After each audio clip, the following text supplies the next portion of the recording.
ቃሌ ቃሌ ከማር ይልቅ ይጣፍጣል።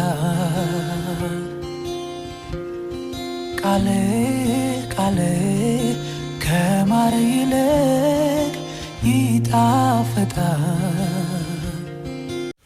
የተወደዳችሁ የእግዚአብሔር ልጆች ከእግዚአብሔር ከአባታችን ከልጁም ከኢየሱስ ክርስቶስ ጸጋና ሰላም ለእናንተ ይሁን። ወንድማችሁ ታምራት ኃይሌ ነኝ ከለንደን። ይህንን ሳምንት እያጠናን ነው ያለው የዕብራውያን መጽሐፍ ምዕራፍ 10 ቁጥር 23 የተስፋን ቃል የሰጠው የታመነ ነውና እንዳይነቃነቅ የተስፋችንን ምስክርነት እንጠብቅ በሚል መሪ ርዕስ ስር የእግዚአብሔርን ታማኝነት እያጠናን እንገኛለን። ዛሬ ቀን 6 ላይ ደርሰናል። በቃሉ ታማኝ ሆኖ ዘላለምን በታማኝነት እየኖረ ያለውን እግዚአብሔርን ጅማሬ በማድረግ የተገለጹትን የእግዚአብሔር ልጆች የእምነት አባትና እናቶች አንስተን ከነሱ የህይወት ተሞክሮ ልምድን ለመውሰድና ለመማር የነሱ የህይወት ተለምዶ ተጽፎ የተቀመጠልን እኛ በትምህርትና በተግሳጽ የነሱን ጥፋት ላለመድገም ከነሱ ትምህርት ደግሞ እኛ ተምረን የጸናውንና ታማኝ የሆነውን እግዚአብሔርን እንድንደገፍበት ስለሆነ ከነሱ እየተማርን ላለፉት 5 ቀናት ቆይተናል። ዛሬ ቀን 6 ላይ ደርሰናል። እግዚአብሔር ይመስገን። ዛሬ ደግሞ ያዕቆብን እንመለከታለን። በዘፍጥረት ምዕራፍ 32 ቁጥር 28 ላይ ርዕስ አድርገን የምንወስድበት ይህንን መሪ ጥቅስ ሐሳብ የሚሆነው በመለወጥ ውስጥ የሚገኘው እምነት የሚል ነው። ያዕቆብን የለውጥ ሂደት አብረን እንመለከታለን። ቃሉን እናነብና የዛሬውን አገልግሎት በጸሎት እንጀምራለን። እንደዚህ ይነበባል። ዘፍጥረት 32 28 አለውም ከእንግዲህ ወዲህ ስምህ እስራኤል ይባላል እንጂ ያዕቆብ አይባልም፣ ከእግዚአብሔርም ከሰውም ጋር ታግለህ አሸንፈሃል ይላል። እግዚአብሔር የዘላለም አባት፣ ጊዜና ሰዓቱ ያንተ ነው፣ ቃሉ ያንተ ነው፣ መንፈሱ አንተ ነህ። አንተ ካልገለጽክልን በስተቀር ምስጢረ ቃልህን መረዳት አንችልም በሰው ጥበብ። ሰብአዊ የሆነ ሰው መንፈሳዊ የሆነውን ነገር ሊያስተውል አይችልም። ስለዚህ ቃልህን ላክ፣ ግለጽህልንም፣ መንፈስህን ላክ፣ አብራልንም። ከያዕቆብም ሕይወት ደግሞ የሚጠቅመንንና የሚረባንን የምታውቅ አባት፣ የመለወጥ አምላክ፣ የመቀየር አምላክ ነህና በእኛም ሕይወት ውስጥ የጀመርከውን የለውጥ ሂደት ከፍጻሜ ስለምታደርሰው እናመሰግንሃለን። ጊዜና ሰዓቱን ተረከብ፣ በቃል ባርከን፣ በክርስቶስ ኢየሱስ ስም ጸለይን፣ አሜን።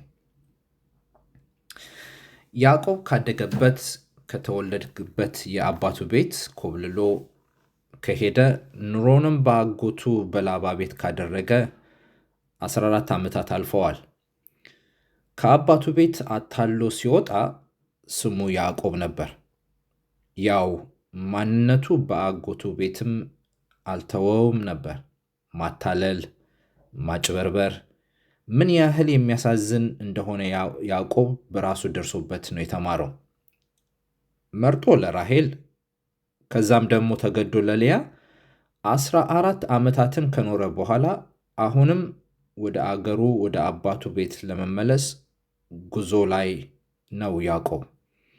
ያዕቆብ ያው አታላዩ ያዕቆብ፣ ያው አባቱን አታሎ የወጣ ያዕቆብ፣ ያው የወንድሙን ብኩርና ሰርቆ የወጣው ያዕቆብ ላለፉት 14 ዓመታት በአባቱ ቤት ሳይወድም ወዶም ያሳለፋቸውን 14 ዓመታት ብዙ ጊዜ አጎቱ ደሞዙን እየለዋወጠበት እየቀያየረበት የጉልበቱን ደሞዝ አንዴን እንደዚህ አንዴ እንደዛ እየለዋወጠበት ሰውን ማጭበርበርና ሰውን ማታለል ምን ያህል እንደሚጎዳና እንደሚያሳዝን ከህይወት ተለምዶ ተምሮ ዛሬ አባቱ ቤት ናፍቆታል። ዛሬ ለመመለስ ልቡ ቆሟል። ዛሬ ያዕቆብ ጉዞ ጀምሯል። ዛሬ ያዕቆብ የሁለት ትውልዶች አባት ሆኗል። ዛሬ ብቻውን የወጣው ያዕቆብን አታገኙትም። ያዕቆብ ብቻውን ወጣ ተሰዶ አምልጦ ወንድሙን ኤሳውን ፈርቶ። ዛሬ ግን ወደ አባቱ ቤት ሲመለስ የብዙ ሰራዊት አባት፣ የብዙ ሀብት ባለቤት ሆኖ በብዙ ብልጥግና እየተመለሰ ነው። ያም ቢሆን ግን በልቡ ያለችው ያቺ ያልተለወጠች ማንነት ከብዳበታለች እና በጉዞ ላይ ሳለ ወንድም ኤሳው ሊገናኝ ከብዙ ወታደሮች ጋር እየመጣ ነው የሚልን ዜና በሰማ ጊዜ በጆሮ ያቃጨለችበት፣ አንዴም ከአደን ሲመለስ የወንድሙን የኤሳውን መራብ ጠብቆ ብኩርናውን በምስር ወጥ የሰረቀበት፣ ሁለተኛም ደግሞ ከእናቱ ከራሔል ጋር ተማክሮ በታላቅነት ይገባው የነበረውን የአባቱን የይስሐቅን ብኩርና አታሎ ታናሹ ያዕቆብ የወንድሙን የታላቁን የኤሳውን በረከት መውሰዱ ይደውልበት ጀመር። ያሳሰበው በንዴት የሚመጣበት የወንድሙ የኤሳው ውርጅብኝ፣ ከዛም ደግሞ ከሱ አልፎ በሚስቶቹና በልጆቹ ላይ የሚመጣው ጥፋት ነበር የታየው። ስለዚህ አንዱን ከወንዝ ማዶ ሌላውንም ከወንዝ ማዶ አሻግሮ እሱ ብቻውን ያችን ሌሊት ድንጋይ ተንተርሶ ተኛ። በዛች ሌሊት ግን የተለየ ነገር አጋጠመው። ያውም ራሱን ከመልአክ ጋር ሲታገል አገኘው። እየታገለ ያለው እንደ ቀድሞ ማንነቱ ለማታለል፣ ለማጭበርበር፣ ደግሞ አታሎ በረከትን ለማግኘት ሳይሆን በእውነት ያዕቆብ እየታገለ ያለው እውነተኛ ለውጥን ፍለጋ ነበር። ያለፈው ማንነቱ ደክሞታል፣ አታክቶታል። አያሌ የተባሉትን ዓመታቶቹን ሰርቀውበታል፣ ዘርፈውበታል። ዛሬ ያዕቆብ ተምሯል ማታለል ትርፉ ምን እንደሆነ። ይህንንም የተረዳው አምላክ ለውጥን ከስሙ ሲጀምር እንመለከታለን። በዘፍጥረት 32 ላይ እንዳነበብ ነው ከአሁን በኋላ ያዕቆብ አትባልም፣ ከአታላይነት ወጥተህ ስምህ እስራኤል ይባላል፣ የብዙዎች አባት የብዙዎች ነገዶች ስም መጠሪያ አረግሃለሁ። የዚህ ምክንያቱ በእምነት መለወጥን ወደህ ከሰውም ከአምላክም ጋር ታግለህ ደግሞም አሸንፈሃል።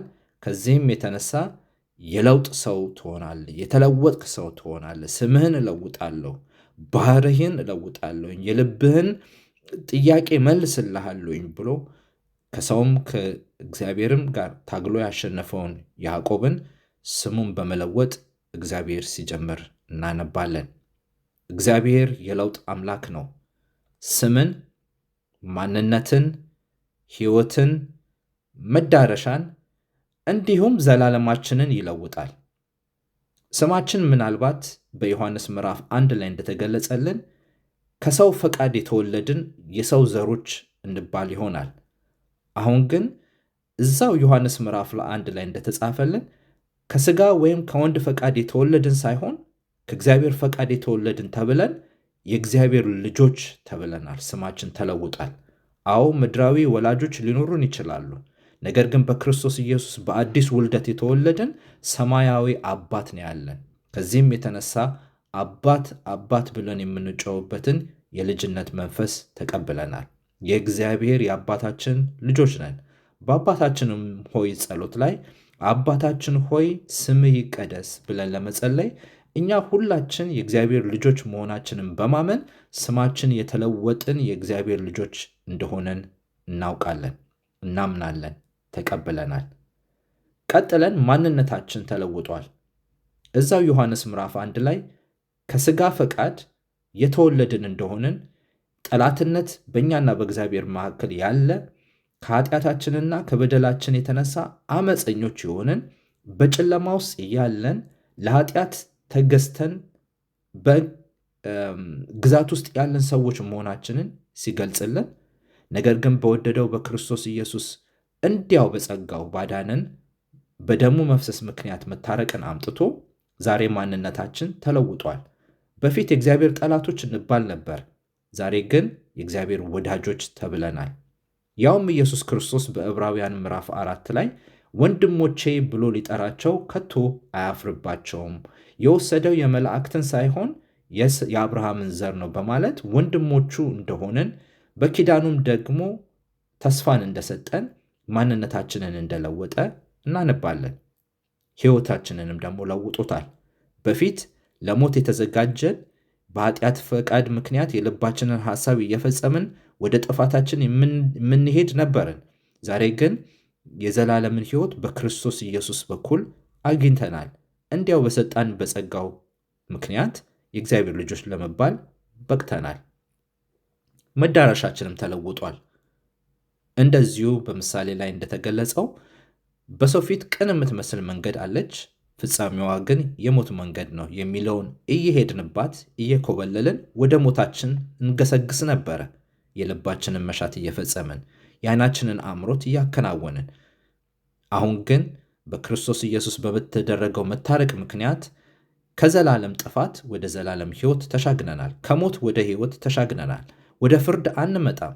እርሱ ባደረገው መስዋዕትነት ምክንያት ስማችን፣ ሕይወታችን፣ ማንነታችን፣ መዳረሻችንም ተቀይሯል። በመጨረሻ ደግሞ ዘላለማዊነታችንም ሳይቀር ተለውጧል። ለዘላለም ከመጥፋት ወደ ዘላለም ሕይወት፣ ከዘላለም ኩነኔ ወደ ዘላለም በረከት መሻገራችን ምክንያቱ እግዚአብሔርና እግዚአብሔር መሆኑን እናያለን። ከዚህም የተነሳ በመለወጥ ውስጥ የሚገኝ እምነት እንዳለ፣ ያም ደግሞ እምነት በክርስቶስ ኢየሱስ በተደረገ እንዲያው በሆነው በዛነት በኩል የተደረገ መታረቅ መሆኑን እናያለን። ያዕቆብ ይህ ነገር አጋጥሞታል። ከሰውም ከእግዚአብሔርን ጋር ታግሎ አሸንፈዋል። መታገሉ ምክንያቱ ለመለወጥ መፈለጉ ነበር። ያ ከእግዚአብሔር ጋር ካልባረከኝ አልለቅህም የምትለዋ የእምነት መጠማጠም ለውጥን እንዲያመጣለት ምክንያት ሆኖታል። በእውነት ያዕቆብ ተለወጠ። አስተሳሰቡ ተለወጠ። የልቡ ማታለል ፍላጎት ተለወጠ። ድፍረትን አገኘ። ስለዚህ ወንድሙን በጥላቻ በፍርሃት ሳይሆን ሊቀበለው እየተገናኘው ያለው በናፍቆት ነበረ። ቅዱስ መጽሐፍ እንደሚነግረን በተገናኙ ጊዜ ኤሳው ሊያጠፋው ሊገለው ሳይሆን፣ ያዕቆብም ደግሞ ወንድሙን አታልየዋለሁ በሚል ሐዘንና ብስጭት ሳይሆን ተቃቅፈው ተላቀሱ ይላል መጽሐፍ ቅዱስ ከናፍቆት የተነሳ። ምክንያቱም ለ14 ዓመት አልተያዩም ነበረ፣ ተለያይተው ነበረ። 14 ዓመት ብዙ ነገር አልፏል። ብዙ ትውልዶች መጥተዋል። ያዕቆብም ያላያቸው፣ ኤሳውም ያላያቸው። ስለዚህም ተቃቅፈው ወንድሜ ወንድሜ ተባብለው ተለቃቀሱ። መለወጥ ይህንን ያመጣል። እምነት ለውጥን ያመጣል። እኛም የሆነልን እንደዛ ነው። በእኛና በእግዚአብሔር መካከል የጥል ግድግዳ ነበረ። የኃጢአት ጥላቻ ነበረ። እኛም የእግዚአብሔር ጠላቶች ነበርን። በአመፃችን ምክንያት ከእግዚአብሔር ርቀን ሸሽተን ነበር። ስማችን የሰው ስም ነበረ። መዳረሻችን ዘላለማዊ ጥፋት ነበረ። ኩነኔ ነበረ። ሞት ነበረ። በኃጢአት ቀንበር ውስጥ ነበርን። በክርስቶስ ኢየሱስ በተደረገው ቤዛነት በኩል ግን መታረቅን መጣለን። የእግዚአብሔር ልጆች ተባለን። አድራሻችን ተቀየረ። ሰማያዊ ሆነ። በምድር ላይ ሆነን በሰማይ መገኘት በክርስቶስ ሆነለን። የዘላለም ወራሾች እንድንሆን መንፈስ ቅዱስ በመያዣነት ተሰጠን። ይህ ሁሉ የሆነው ከእርሱ የተነሳ ነው። ከእርሱ ታማኝነት የተነሳ ነው። ከእርሱ ፈቃድ የተነሳ ነው። ስለዚህ በወደደን ባፈቀረን ራሱንም ለኃጢአታችን ሲል አሳልፎ በሰጠው በክርስቶስ በኩል ለእግዚአብሔር ክብር ይሁንለት። መታረቅን ስላመጣልን፣ ስማችን ስለተለወጠ፣ በእምነት የተደረገውን መጽናትና ለውጥ ከያዕቆብ እንድንማር ይህንን ጊዜ በዕድሜያችን ላይ ስለጨመረልን አምላካችንን እናመሰግናለን። እንጸልይ። አባታችን ልትሆን፣ አምላካችን ልትሆን፣ አዳኛችን ልትሆን፣ የማንገባው እኛን ኃጢአተኞችን ወደህና አፍቅረህ ስላዳንከን፣ በዘላለሙ መጥራት ወደ ራስህ ስላመጣህን፣ ልጆች ተብለን እንድንጠራ እንደገና ስለፈቀድክ ክብር ለአንተ ይሁን። ወደህናል፣ አፍቅረህናል፣ ለውጠህናል።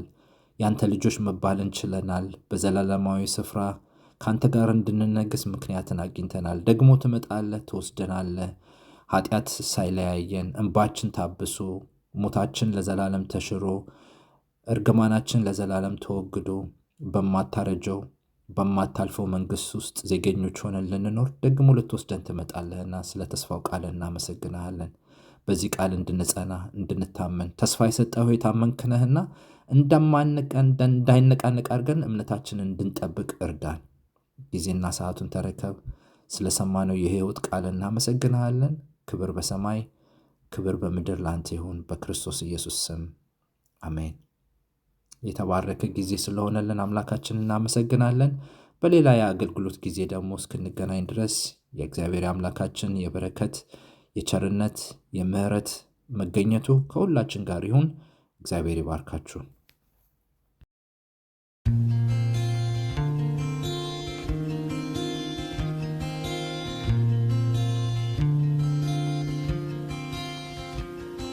ቃሌ ቃሌ ከማር ይልቅ ይጣፍጣል። ቃሌ ቃሌ ከማር ይልቅ ይጣፍጣል። ይለያል ይቀድሳል አስተዋይ ጠቢብ ያደርጋል።